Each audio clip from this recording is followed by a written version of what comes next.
Holy Prophet Elias was born in the tribe of Aaron in the town of Tishba. During the birth, his father saw angels above him, wrapping him in light and feeding him flames. As he grew, Elias spent most of his time in prayer and contemplation and would often wander into the forest to pray in solitude. The years went by, and Elias grew even older and wiser. At that time, the Jewish kingdom was divided into two parts, and the rulers of the northern kingdom, King Ahab and his wicked wife Jezebel, worshipped a false god named Baal and led the Israelites astray. God spoke to his prophet Elias, telling him to confront King Ahab so his people could return to the true faith. Elias did as the Lord said, announcing that unless the worship of Baal stopped, there would be no rain. The king refused to turn away from his false god, and a terrible drought struck the land, which lasted for 3 very long years. During the drought, God told Elias to flee into the wilderness, and there he lived by a small stream, where ravens brought him bread and meat, at dawn and again at dusk. Finally, God told Elias to return to King Ahab and ask him to gather all the people together. They would have a showdown and decide once and for all who was the true God. The rules of the contest were simple.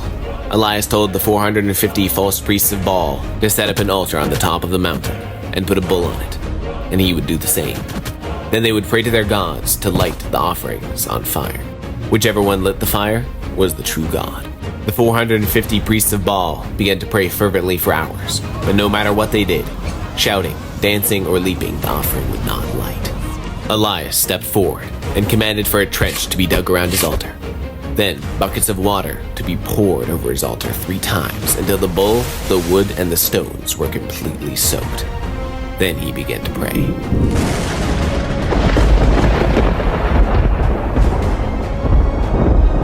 Suddenly, a bolt of fire descended from heaven, instantly consuming not only the bull and the wood, but the very stones of the altar. The people fell on their faces and repented, saying, "The Lord, He is God, the Lord, He is God."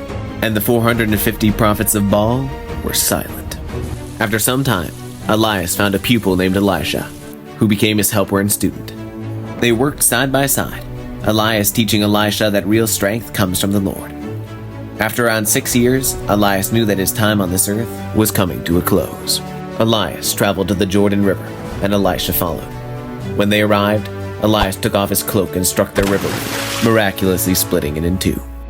Then he crossed to the other side, like the Israelites of old. Without warning, a fiery chariot appeared from heaven, pulled by a flaming horse.